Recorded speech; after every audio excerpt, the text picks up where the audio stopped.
আসসালামু আলাইকুম। রবিল ম্যাথকারের পক্ষ থেকে আমি রবিউল ইসলাম তোমাদেরকে জানাচ্ছি স্বাগতম। এখন আমি তোমাদের সামনে নবম দশম শ্রেণীর সাধারণ গণিত বইয়ের অধ্যায় ৭ এর ব্যবহারিক জ্যামিতির একটা গুরুত্বপূর্ণ সৃজনশীল নিয়ে আলোচনা করব। সেটা হলো উদাহরণ ২। দেখো, এই উদাহরণ ২ এর যে প্রশ্নটা আছে এটা অনেক আসে পরীক্ষায়। বিশেষ করে দেখো উদাহরণ ২ এর যে খ নাম্বারটা আছে, এই খ নাম্বারটা হলো ওই যে দুই বাহুর সমষ্টি দেওয়া থাকে যেটা সম্পাদ্য ১ এর মতো। আর গ নাম্বারটা একটু আলাদা। গ নাম্বারটা চতুর্ভুজ আঁকতে বলছে, তো বর্গ আঁকতে বলছে। এটা ৭.২ এ তোমরা শিখতে পারবে। কিন্তু এখানে এটা দিয়ে দেওয়া হয়েছে। এটা কিন্তু পরীক্ষা অনেক বেশি আসে। তোমরা যদি মনোযোগ দাও তাহলে খুব সহজেই এটা তো বুঝতে পারবেই, সাথে অঙ্কনের বিবরণ তোমাদের এক ফোঁটাও মুখস্থ করা লাগবে না। আমি যেভাবে বলি এভাবে যদি তুমি করো তাহলে তোমাকে কখনোই অঙ্কনের বিবরণ মুখস্থ করা লাগবে না। তুমি এমনি বর্ণনা দিতে পারবা। যদি আঁকতে পারো তাহলে বর্ণনা তুমি অবশ্যই দিতে পারবা। চলো আমরা এটা শুরু করি। দেখো, এখানে কিন্তু আমাদের মাপ দিয়ে দিছে। বলছে যে একটি ত্রিভুজের ভূমি হলো এ হলো ৩ সেন্টিমিটার। আর ভূমি সংলগ্ন সূক্ষ্মকোণ হচ্ছে 45 ডিগ্রি এবং অপর দুই বাহুর সমষ্টি হলো 6 সেন্টিমিটার। এখন দেখো, আমি যদি এই বড় বোর্ডের মধ্যে আমি 3 সেন্টিমিটার নেই, এটা খুবই সামান্য হবে। 3 সেন্টিমিটার এতটুকু হবে না, তোমরা বুঝতে পারবা না, দেখতেও পারবা না। আমি এক কাজ করি, দেখো ভূমি যা সমষ্টি তার দ্বিগুণ তো। তা আমি যদি এখানে 10 নেই, এখানে 20 নিয়ে 20 নিলেই তো হয়ে যাবে, দ্বিগুণ নিলেই হবে। কারণ তুমি আঁকার সময় তো এমনই হবে, তোমার 3 সেন্টিমিটার ডাবল হয়ে যাবে 6 সেন্টিমিটার। মানে অনুপাতটা ঠিক রেখে আমি মাপগুলো একটু বৃদ্ধি করে নিব। আর 45 ডিগ্রি কোণ, এটা তো ফিক্সড, এটা 45 ডিগ্রি নিতেই হবে আমাকে। তাহলে আমাকে ক নম্বরে বলছে যে উদ্দীপকের তথ্যগুলো চিত্রে প্রকাশ করো। তুমি আগে লিখে নিবা উদ্দীপকের তথ্যগুলো চিত্রে প্রকাশ করা হলো। তার মানে তুমি এখন কি করবা, এই যে এটা নিবা, মনে করো আমি বললাম এটা হলো এ, এটা এ, আর দুই বাহুর সমষ্টি এস হলো এটার দ্বিগুণ নিব, দ্বিগুণ। এটা মনে করো দ্বিগুণ, দুই বাহুর সমষ্টি নিয়ে নিলাম। এটা হলো এ, এটা হলো এস। এবার আমাকে 45 ডিগ্রি কোণ নিতে হবে। এখন 45 ডিগ্রি কোণ কিভাবে আঁকি আমরা? সমকোণকে সমদ্বিখণ্ডিত করলেই তো হয়ে যাবে। তো এর জন্য আমি যে কোনো একটা রশ্মি নিয়ে নিলাম। এটা অনেক বড় নিয়েছি, তুমি আরো ছোট নিতে পারবে, সমস্যা নাই। যেখানে 90 ডিগ্রি আঁকবো, এখান থেকে এটাকে কেন্দ্র করে আমি সুবিধা মতো ব্যাসার্ধ নেব। দেখো, একদম নিজের সুবিধা মতো ব্যাসার্ধ নিয়ে একটা বৃত্তচাপ আঁকবো। আমি মনে করি এতটুকু নিলাম। এই ব্যাসার্ধ নিয়ে এখানে একটা বৃত্তচাপ আঁকলাম। এই ব্যাসার্ধ আর পরিবর্তন করব না, না করে এবার এখানে চলে যাব। এখানে যে ওই একই ব্যাসার্ধ নিয়ে আরেকটা বৃত্তচাপ আঁকবো এটার উপরে। দেখো, আমি যখন এখানে আরেকটা বৃত্তচাপ এঁকে দিয়েছি, তার মানে এটা 60 ডিগ্রি হয়ে গেছে অলরেডি। আমরা জানি এই চাপ আর এটা যদি সমান আমরা নেই তাহলে সবসময় এটা 60 ডিগ্রি হয়ে যায়। এখন দেখো, আমি যদি এবার এখানে চলে যাই, এটাকে কেন্দ্র করি, করে ওই একই মাপ নিয়ে যদি আবার এদিকে বৃত্তচাপ আঁকি, তাহলে কি ঘটলো দেখো, 60 ডিগ্রি এখানে, আবার এখানে 60 ডিগ্রি, 60 কত হয়ে গেল? 120। এবার আমি পরে যে 60 ডিগ্রি নিলাম এটাকে যদি সমদ্বিখণ্ডিত করি, এটার অর্ধেক যদি আমি নিতে পারি, তাহলে এই 60-এর অর্ধেক কত হবে? 30। তাহলে এই 60 আর 30 যোগ করলে কত হয়ে যাবে? 90 হয়ে যাবে। তাহলে আমার কাজ হলো এটাকে সমদ্বিখণ্ডিত করা। এখন সমদ্বিখণ্ডিত করতে গেলে আমরা কিভাবে করি? এই যে যেটাকে আমি সমদ্বিখণ্ডিত করব, এটার অর্ধেকের বেশি ব্যাসার্ধ নিয়ে দুইটা বৃত্তচাপ আঁকলেই হয়। তা আমি যেটা নিয়েছি এটা তো অর্ধেকের বেশি, সম্পূর্ণ মানে কি অর্ধেকের বেশি তো। তাহলে এটার সমান ব্যাসার্ধ নিয়ে মনে করো আমি এখানে বৃত্তচাপ এঁকে দিব। আবার ওই একই মাপ নিয়ে, মাপ চেঞ্জ করা যাবে না, এটা এখানে আরেকটা বৃত্তচাপ এঁকে দেবো। এবার এই যে যে দুই জায়গা এখানে সেট করলো, দুইটা বৃত্তচাপ একটা বিন্দুতে সেট করলো, আমি এটার থেকে এটা যোগ করে দেব। এটা যদি যোগ করি তাহলে এটা 90 ডিগ্রি হয়ে গেছে। মানে আমি এটা আঁকলাম যেটা, এটা 90 ডিগ্রি। এখন আমার তো 90 ডিগ্রি চাই নাই, আমার কাছে চেয়েছে কি 45 ডিগ্রি। দেখো 45 ডিগ্রি। তাহলে আমি এখন 45 ডিগ্রি আঁকার জন্য এই 90 ডিগ্রিকে সমদ্বিখণ্ডিত করব। মানে এই বিন্দুকে আর এই বিন্দুকে কেন্দ্র করব, এর অর্ধেকের বেশি ব্যাসার্ধ নিব, তারপর দুইটা বৃত্তচাপ এঁকে এটাকে সমদ্বিখণ্ডিত করব। বুঝো কিন্তু, আমি যাকে সমদ্বিখণ্ডিত করি, দেখো এটাকে সমদ্বিখণ্ডিত করছিলাম, এই জন্য এই পাশ আর এই পাশকে কেন্দ্র করে দুইটা বৃত্তচাপ আঁকছি এক পাশে। আমি এখন 90 ডিগ্রিকে সমদ্বিখণ্ডিত করতে চাচ্ছি, তাহলে এর দুই প্রান্তকে কেন্দ্র করে অর্ধেকের বেশি নিয়ে এদিকে ওদিকে বৃত্তচাপ আঁকবো। যাই হোক, অর্ধেকের বেশি আছে না? হ্যাঁ আছে। তাই এই অর্ধেকের বেশি নিয়ে এদিকে একটা বৃত্তচাপ, আবার এইখানে এটাকে কেন্দ্র করে এদিকে একটা বৃত্তচাপ। এবার বৃত্তচাপ দুইটা একটা বিন্দুতে সেট করলো। এখন আমি এটার সাথে এই বিন্দুটা যদি যোগ করে দেই, তাহলে এখানে 45 ডিগ্রি কোণ হয়ে গেছে। এটা একটা 45 ডিগ্রি কোণ হবে। তাহলে এটা তোমাকে অবশ্যই এঁকে দেখাতে হবে, যেহেতু শুধু চিত্রের মাধ্যমে প্রকাশ করতে বলছে। যখন এরকম 60 ডিগ্রি, 45 ডিগ্রি বা 75 ডিগ্রি যেগুলো তোমার কম্পাসের সাহায্যে আঁকা যায়, ওগুলো অবশ্যই কম্পাস দিয়ে আঁকবে, নাহলে নাম্বার কমিয়ে দিবে। কম্পাসের সাহায্যে আঁকা যাবে কোনগুলো? 7.5-এর গুণিতক যা আছে সবই আঁকা যাবে না। 7.5, 15, 22.5, 30, 37.5, 45, 52, 60, 67.5, 75, এগুলো সব কম্পাসের সাহায্যে আঁকা যায়। এগুলো তুমি কম্পাস দিয়ে আঁকবা। আমি আশা করবো ক নাম্বার তোমরা বুঝতে পেরেছো। এবার খ নাম্বার দেখো। এখন বলছে খ নাম্বারে ওই ত্রিভুজটি অঙ্কন করতে বলছে। এখন দেখো তো মনে পড়ে কিনা 1 নাম্বার সম্পাদ্য এটা। তুমি 1 নাম্বারের মতো করে এটা আঁকতে পারবে। দেখো আমি এখানে এঁকে দিই, খ নাম্বারটা এখানেই করে দিই, এখানে খ নাম্বারটা করে দিই। আমি আর এগুলো আর নতুন করে উঠাচ্ছি না, এটার থেকে মাপ নিয়ে আমি খ নাম্বারের চিত্রটা এঁকে দিব এখানে। কিভাবে আঁকতাম? প্রথমে যে কোনো একটা রশ্মি নিতাম, মনে আছে? যে কোনো একটা রশ্মি নিয়ে এখান থেকে দেখো ভূমি যেহেতু দেওয়া আছে, ভূমি দেওয়া থাকলে ভূমির সমান করে আমরা সাধারণত আগে নেই। তাই যে ভূমির সমান করে, ভূমি যতটুকু দেওয়া আছে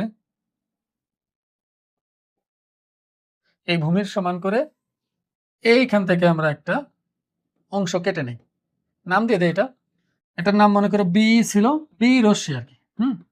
এই বি হতে কার সমান করে? এর সমান করে, এর সমান করে আমরা বিসি অংশ কেটে নিছি, মনে করো বিসি অংশ কেটেছি।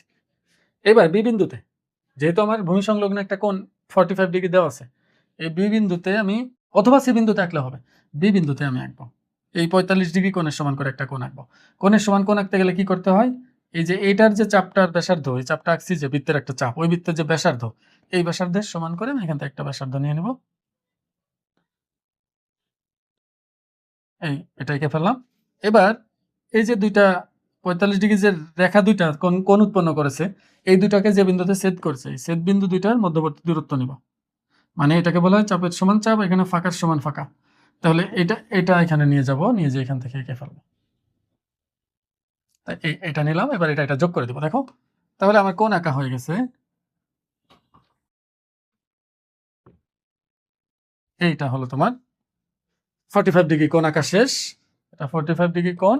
এবার এই যে কোণটা আঁকছে, যে বাহুটা আসলো, এই বাহু সমান করে, মানে এই বাহু থেকে এই যে সমষ্টি এস এর সমান করে, সমষ্টি যে আছে না, এই সমষ্টি এস এর সমান করে, এটা বেশি বড় হয়ে গেছে, আচ্ছা আমি একটু কমাই নিলাম। যাই হোক, এখানে যতটুকু নিব ততটুকু দাগ দিয়ে দিতে হয়, দাগ দিয়ে দিলাম। এতটুকুর সমান করে আমি এখান থেকে একটা অংশ কাটবো, এই যে এখান থেকে কাটবো, এই যে কেটে নিলাম।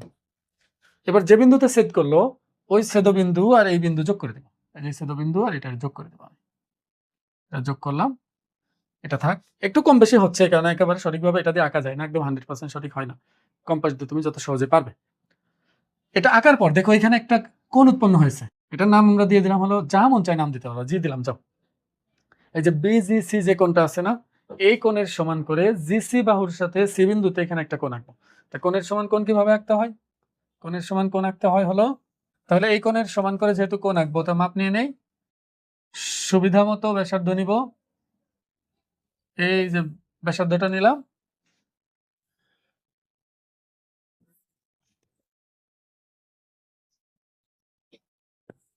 এই যে এবার এটার সমান করে এখানে একটা বৃত্ত চাপাবো, দেখো আমি এই বাহুর সাথে আঁকবো, কিন্তু এটা খেয়াল রাখো।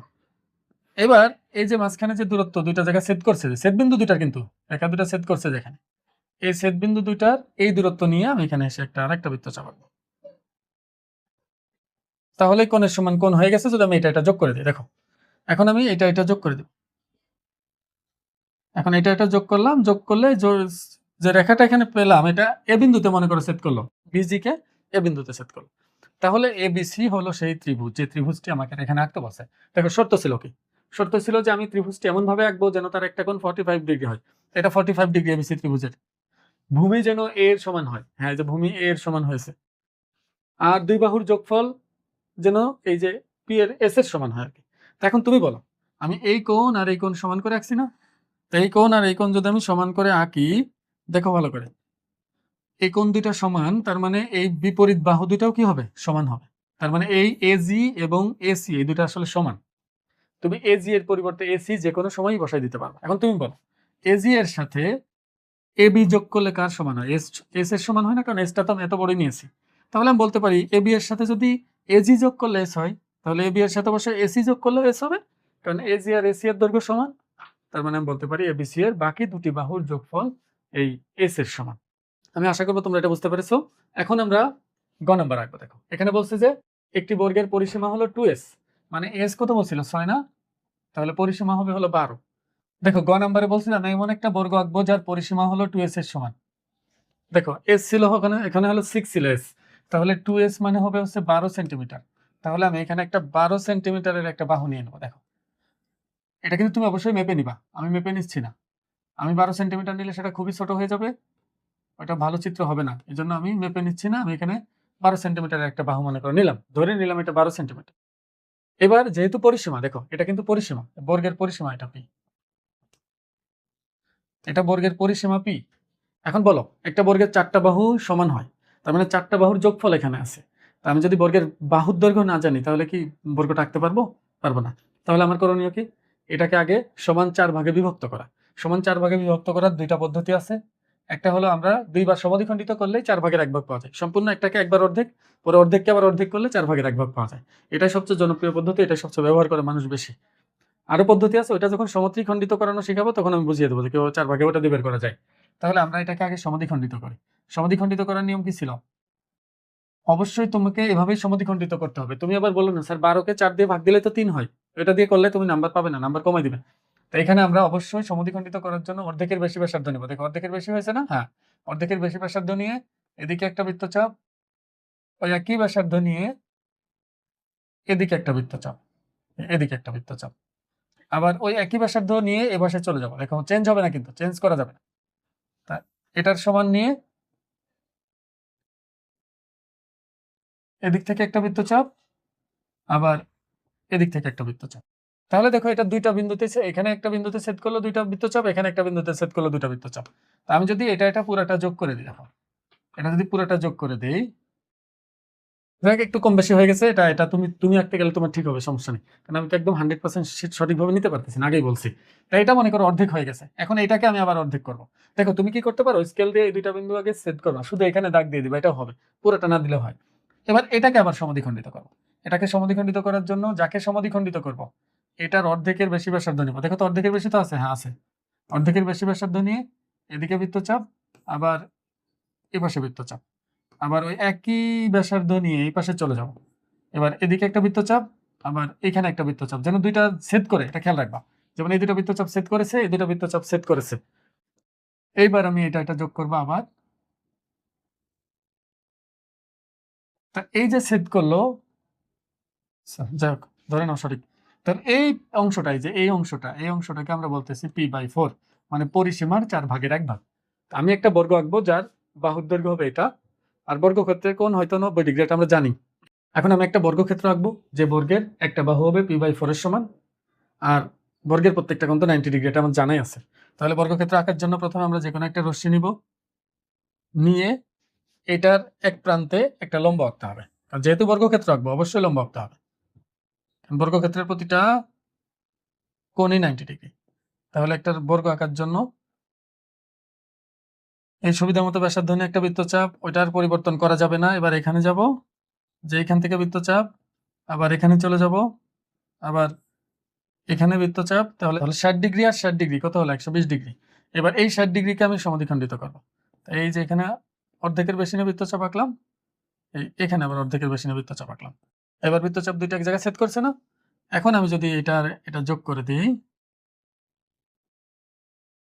তাহলে এটা লম্ব হয়ে গেছে, এটা 90 ডিগ্রি হয়ে গেছে।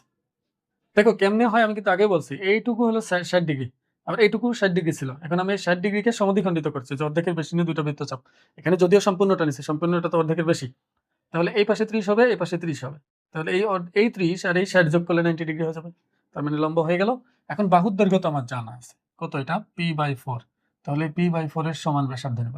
এই p/4 এটার মাপ নিলাম, নিয়ে এইখান থেকে একটা বৃত্তচাপ আঁকবো, ওই একই ব্যাসার্ধ নিয়ে এইখানে একটা বৃত্তচাপ, এবার এইখানে চলে যাবো, আবার দেখো, আবার এইখান থেকে একটা বৃত্তচাপ, আবার এই যে যেখানে ছেদ করছিল এখানে কিন্তু এখান থেকে আরেকটা বৃত্তচাপ, মানে 4টা বাহু আমি সমান নিলাম। দেখো 4টা বাহু আমি একই মাপ নিয়েছি। এবার এটা যোগ করব, এটা যোগ করব, এটা তাহলে বর্গক্ষেত্রটা হয়ে গেছে। আমার যে বর্গক্ষেত্র আঁকার দরকার সেই বর্গক্ষেত্রটা কমপ্লিট হয়ে গেছে। তাহলে এটার নাম যদি আমি ABCD দিই, আর এদিকে দিয়ে দিলাম এটা হলো E, এটা হলো F, আর অন্যান্য যে নাম আর কোথাও নাম দেওয়া লাগবে না। তাহলে অঙ্কনের বিবরণ তুমি কিভাবে দিবা, দেখো এটা কিন্তু p/4, মানে পরিসীমার 4 ভাগের 1 ভাগ, পরিসীমার 4 ভাগের 1 ভাগ। এবার দেখো একটু খেয়াল করে বর্ণনা কিভাবে দেব। যে কোনো রশ্মি, এটা কিন্তু রশ্মি দিবা, হ্যাঁ রশ্মির চিহ্ন দিও। যে কোনো রশ্মি এই এর এ বিন্দুতে AF লম্ব আঁকি, মানে এটা লম্ব আঁকছে কিন্তু 90 ডিগ্রি, তাহলে এই এর এ বিন্দুতে AF লম্ব আঁকি। এবার p/4 এর সমান ব্যাসার্ধ নিয়ে এ কে কেন্দ্র করে এই হতে AB অংশ কাটে এবং AF হতে AD অংশ কাটে। এবার বি ও ডি কে কেন্দ্র করে যথাক্রমে p/4 এর সমান ব্যাসার্ধ নিয়ে, দুইটার ক্ষেত্রে p/4 এর সমান ব্যাসার্ধ নিয়ে এ বি কই গেল, বি এ ডি এর একই পাশে দুইটা বৃত্তচাপ আঁকে। মানে যে বি এ ডি কোণের একই পাশে দুইটা বৃত্তচাপ, এমন না এটাকে কেন্দ্র করে এদিকে বৃত্তচাপ আঁকলে এটাকে কেন্দ্র করে এদিকে বৃত্তচাপ আঁকলে এটা হবে না। তার মানে বি ও ডি কে কেন্দ্র করে p/4 এর ব্যাসার্ধ নিয়ে, সমান ব্যাসার্ধ নিয়ে বি এ ডি এর একই পাশে দুইটা বৃত্তচাপ আঁকতে হবে। সেই একই পাশে কি, এই ভিতরের পাশে বৃত্তচাপ দুটি সি বিন্দুতে ছেদ করে। এখন ডি কমা সি যোগ করি এবং বি কমা সি যোগ করি, তাহলে এ বি সি ডি উদ্দিষ্ট বর্গ। যা করবা তাই আঁকবা, তাতেই হয়ে যাবে। আমি আশা করবো তোমরা এটা বুঝতে পারছো। আর এটা কিন্তু খুবই আসে পরীক্ষায়, তোমরা একটু প্র্যাকটিস করো, তাহলে ইনশাল্লাহ পেরে যাবে। আজকে ভিডিওতে এই পর্যন্ত। আসসালামু আলাইকুম।